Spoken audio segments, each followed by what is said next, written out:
London, and this is when I left. So in London, I felt that as a Lebanese, my country was facing the civil war, but personally, I was also at a war with traditions and customs and backwardness.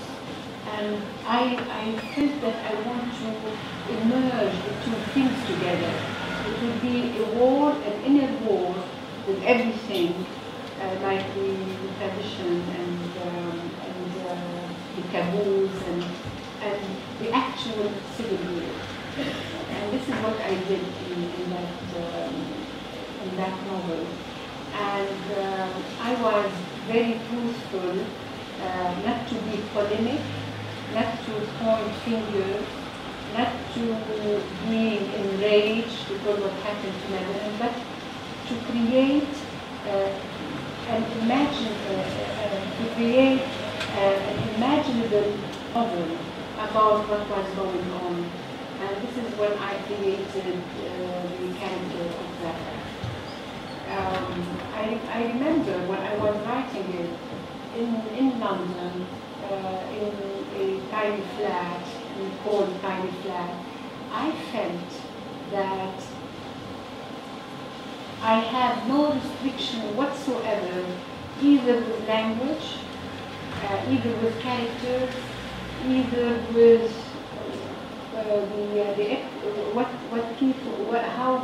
how my characters are going to evolve and revolve and take their life in their hands.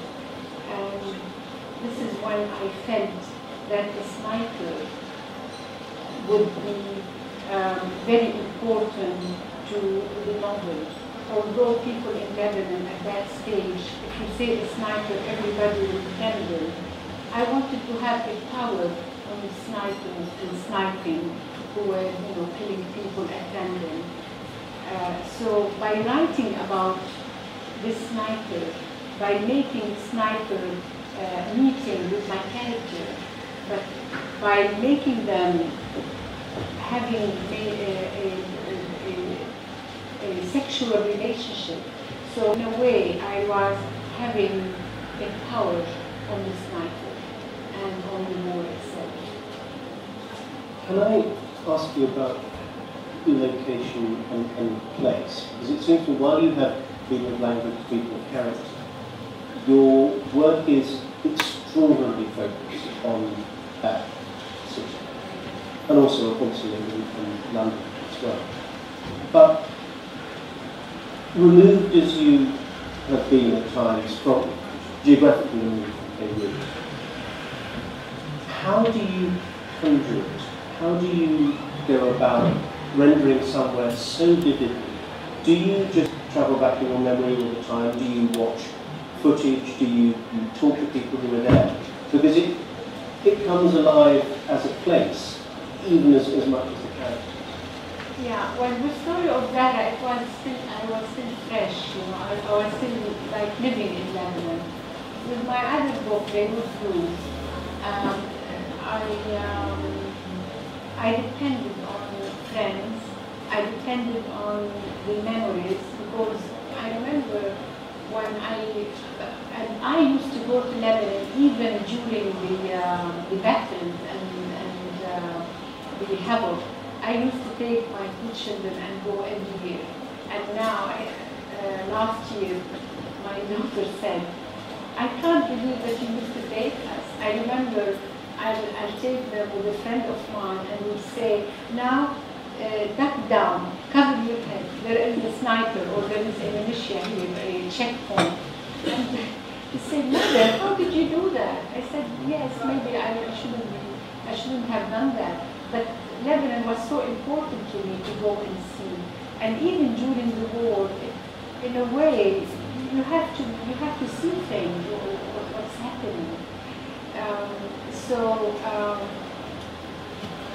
So this is how it was, by visiting, by talking to friends, by seeing footage.